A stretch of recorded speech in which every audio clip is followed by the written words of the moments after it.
Bismillahirrahmanirrahim. Alhamdulillahirabbil alamin wassalatu wassalamu ala asyrafil anbiya wal mursalin sayyidina maulana Muhammadin wa ala alihi wa sahbihi ajma'in. Qala al-musannif al-imam hujjatul Islam Abu Hamid Muhammad bin Muhammad al-Ghazali rahimahullah wa nafa'ana bi ulumi. Qala Anas bin Malik fi qawlihi ta'ala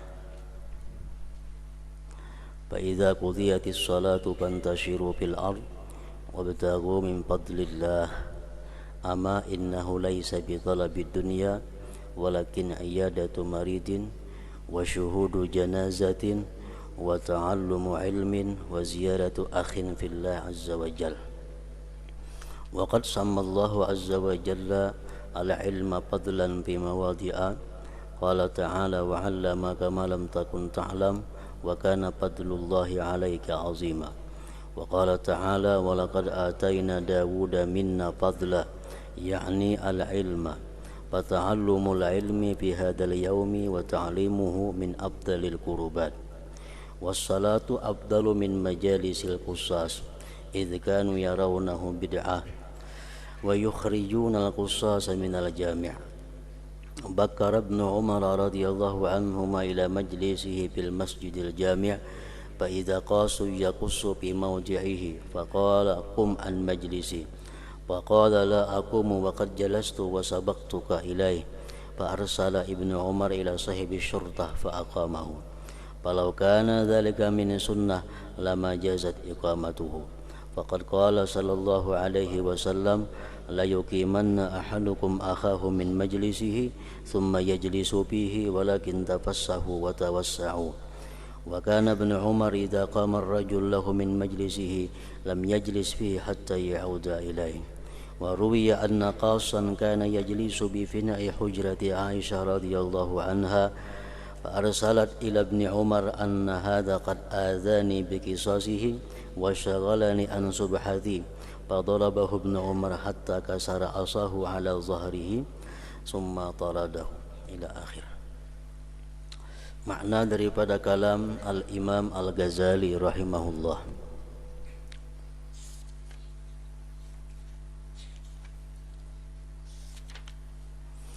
Anas bin Malik berkata, Anas bin Malik salah seorang sahabat Rasulullah sallallahu alaihi wasallam.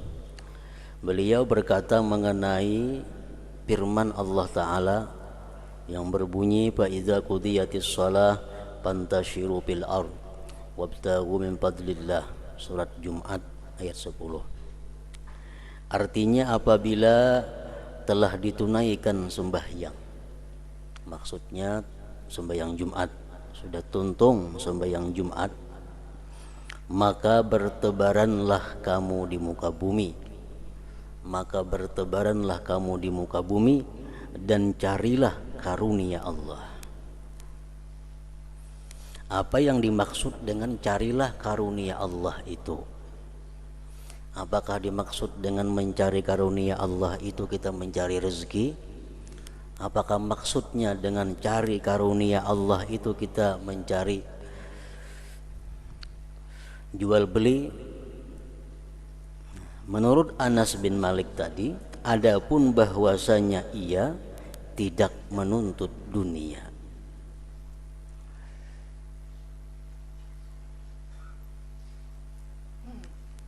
Tafsir daripada firman Allah yang berbunyi carilah karunia Allah itu bukan menuntut dunia. Jadi jangan diartikan bahwa sesudah sembahyang Jumat itu marilah berlomba-lomba berusaha mencari dunia. Karena firman Allah mengatakan fa iza qudiyatis shalah fantashiru fil ardi wabtaghu min fadlillah. Nah, bukan mencari dunia maksud di situ. Tetapi menjenguk orang sakit, menghadiri jenazah, mempelajari ilmu, menjenguk saudara karena Allah Azza wa Jalla. Itu artinya adalah mencari karunia Allah Subhanahu wa Ta'ala. Jadi alangkah baiknya, artinya sesudah sembahyang Jumat itu bertebaranlah di muka bumi, menghilangi orang garing. Kalau ada jenazah melawat ke orang mati, kalau ada pengajian umpat menuntut ilmu, kalau ada bisi dang sanak menghilangi dang sanak. Nah itu dimaksud dengan wabtagu min fadlillah tadi.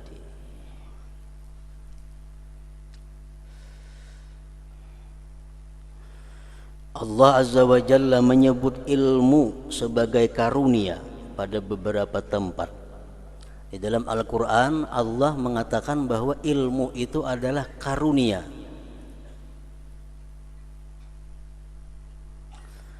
Allah Ta'ala berfirman, wa 'allamaka ma lam takun ta'lam wa kana fadlullahi 'alaika 'azima. An-Nisa. Artinya, dan dia telah mengajarkan kepadamu apa yang belum kamu ketahui, dan adalah karunia Allah sangat besar atasmu. Kalau kita diberi Allah ilmu, kalau kita mengetahui sesuatu yang kita belum tahu, itu berarti kita dapat anugerah karunia Allah yang besar. Nah di sini Allah mengatakan bahwa ilmu itu adalah karunia. Kalau Allah menyuruh kita untuk mencari karunia Allah, berarti Allah menyuruh kita mencari ilmu, bukan mencari dunia.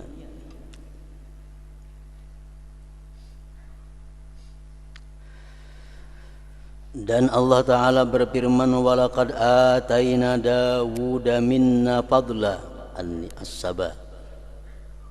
Artinya, dan sesungguhnya telah kami berikan kepada Nabi Daud karunia dari kami. Allah maksudkan adalah ilmu.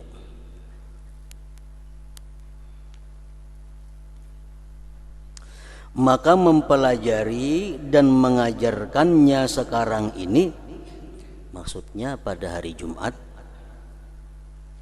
adalah termasuk seutama pendekatan kepada Allah Subhanahu wa Ta'ala.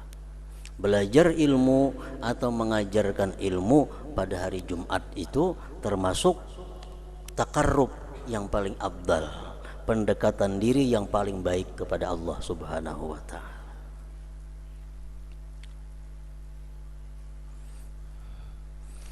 Tapi dalam minggu dahulu sudah dicatat oleh Imam Ghazali bahwa yang dimaksud dengan ilmu itu adalah ilmu nafi', ilmu yang bermanfaat maksudnya, bukan ilmu yang mudarat, ilmu yang kada ada manfaatnya. Salat itu lebih utama daripada majlis-majlis kisah. Nah, lain halnya menghadiri orang berkisah, itu lain menuntut ilmu. Itu bukan termasuk ilmu nafi', ilmu yang bermanfaat. Kalau kita menuntut ilmu yang bermanfaat, sesaat lebih baik daripada sembahyang 1000 rakaat. Tapi ilmu yang dituntut itu ilmu yang menambah kita takut kepada Allah, ilmu yang bermanfaat. Kalau sekadar untuk mendengari ilmu-ilmu nang kada karuan asal usulnya, mendengari kisah-kisah nang banyak dusta, banyak tatawaannya, itu lebih baik sembahyang sunat. Salat itu lebih utama daripada majlis-majlis kisah, karena mereka memandangnya bid'ah dan mereka mengusir para tukang kisah dari masjid.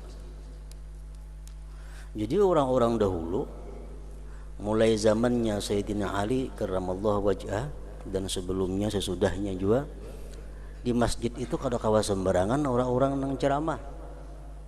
Bila ceramah itu banyak melincing daripada yang benar, mereka usir dari masjid. Jadi kalau ada di masjid itu orang nang wani ceramah, wani belajaran, diperhatikan oleh ulama, oleh orang-orang dahulu. Bila pelajarannya bujur, mereka tetapkan untuk mengajar, memberikan ceramah di masjid. Bila anggaran ceramahnya kada kakaruan, mereka usir dari masjid itu. Karena mereka memandangnya bid'ah dan mereka mengusir para tukang kisah dari masjid. Maksudnya tukang kisah itu adalah kisah nang dikisahkan itu kisah-kisah nang kada jelas sumbernya. Walaupun yang dikisahkan tentang kisah Nabi, tentang kisah zaman-zaman dahulu, cuma yang sumbernya itu kada jelas, bukan daripada hadis nang bisa diperpegangi. Apalagi kisah-kisah nang kada kakaruan maginnya. Karena banyak beredar mulai zaman dahulu kisah-kisah para nabi itu sudah dicampur aduk oleh orang-orang Yahudi, oleh orang-orang Nasrani, sehingga kebanyakannya kisah-kisah itu terbanyak dustanya daripada benarnya. Kecuali kita mengisahkan tentang kisah Nabi sesuai dengan apa yang di dalam Al-Quran, nah itu kan jadi masalah. Kan dalam Al-Quran ada kisah Nabi Yusuf, ada kisah Nabi Daud, ada kisah Nabi Sulaiman dan sebagainya. Nah kita kisahkan sekedar apa yang dalam Quran itu baik, kada termasuk kisah yang dicela. Nah, kisah yang dicela ini kisah yang sudah melebar daripada Quran dan hadis. Banyak artinya hadis-hadis yang batil, hadis-hadis yang maudhu tentang kisah berkaitan dengan Nabi Yusuf. Nah itu banyak kelebihan kisahnya, dilebihkan oleh orang-orang ahli kitab Yahudi Nasrani. Tentang kisah Nabi Ayub itu banyak kelebihan. Ada yang menceritakan bahwa Nabi Ayub itu awak sidin tuh hibak lawan kudis. Nah, awak Nabi itu hibak lawan kuringan sehingga dihurung ulat. Awak Nabi dihurung ulat sebagian awak. Karena bila hendak sambahyang Nabi Ayub sidin buangi ulatnya. Karena imbas sambahyang andaki pulang ulatnya ke kuring-kuring itu. Nah kisah-kisah macam itu kisah nang kada bujur itu kisah karangan-karangan orang-orang Israiliyat ngarannya. Nah jadi bagi kisah-kisah macam itu di masjid itu kada cocok didengari, lebih baik sembahyang sunat.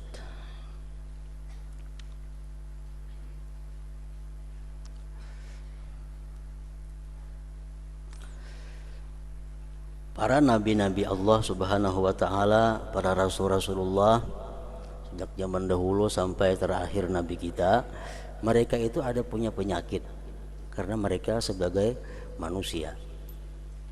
Tapi penyakit-penyakit mereka itu kada boleh sampai membuat jijik manusia. Penyakit-penyakit mereka itu kada boleh penyakit yang sifatnya menular kepada manusia. Nah, ini Nabi itu mau aja garing, mau aja penyakit, cuma penyakitnya kada mau jijik kurang melihat. Nah, kalau Nabi Ayub dipadakan awak sidin hibak lawan kudisan, nah itu kan mau beparak orang. Jijik jadinya. Nah kada mau Nabi diberi Allah penyakit nang seperti itu. Itu hanya kisah-kisah nang kada jelas asal usulnya. Jadi maksud Imam Ghazali dalam kitab ini adalah bahwa jangan menghadiri majelis-majelis nang isinya kisah, ya kisah-kisah nang macam itu. Lain hal kisah Al-Quran, nah itu lain masalahnya. Ibnu Umar radhiyallahu anhuma berpagi-pagi ke majelisnya di masjid. Tiba-tiba ada tukang kisah sedang berkisah di tempatnya. Di masjid itu ada tempat Ibnu Umar belajaran. Begitu sidin datang ke tempat itu, ada tukang kisah duduk di situ berkisah. Lalu ia berkata, "Berdirilah dari majelisku," ujar Ibnu Umar. Ia menjawab, tukang kisah tadi menjawab, "Saya tidak akan berdiri karena saya telah duduk dan mendahului kamu padanya." Lalu Ibnu Umar mengirimkan kepada polisi, lalu polisi itu mendirikannya. Seandainya hal itu termasuk sunnah, niscaya tidak boleh mendirikannya. Karena Nabi SAW telah bersabda, "La yuqimanna ahadukum akhahu min majlisihi thumma yajlisu fihi walakin tafassahu wa tawassa'u." Artinya janganlah seseorang di antaramu mendirikan, membangkitkan saudaranya dari tempat duduknya, kemudian ia duduk padanya, tetapi lapangkanlah dan luaskanlah. Di masjid itu kada ada tempat nang seseorang lebih berhak daripada yang lain. masjid mulai saf pertama sampai saf ujung itu kada ada tempat yang punya seseorang, kada ada. Siapa yang terdahulu itulah yang berhak duduk di situ. Ini tukang kisah duduk berdahulu di situ. Andai kata tukang kisah itu benar, kada boleh Ibnu Umar menyuruh berjauh dari tempat itu. Nah, Ibnu Umar menyuruh berjauh dengan tukang kisah dari tempat itu berarti itu adalah sesuatu yang dikisahkannya yang kada bujur. Misal kita di masjid duduk parak tihang aja, duduk parak tihang di masjid itu sudah langganan.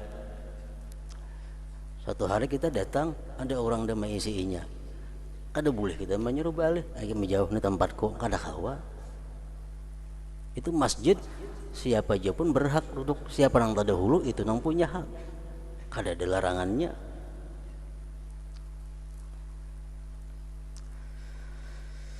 Ibnu Umar apabila seseorang berdiri dari majelisnya untuknya, maka ia tidak duduk kepadanya sehingga ia kembali kepadanya. Dan diriwayatkan bahwa seseorang tukang kisah duduk di halaman kamar Aisyah radhiyallahu anha. Maka Siti Aisyah mengirimkan utusan kepada Ibnu Umar, sesungguhnya orang ini telah mengganggu saya dengan kisah-kisahnya dan menyibukkan saya dari tasbihku.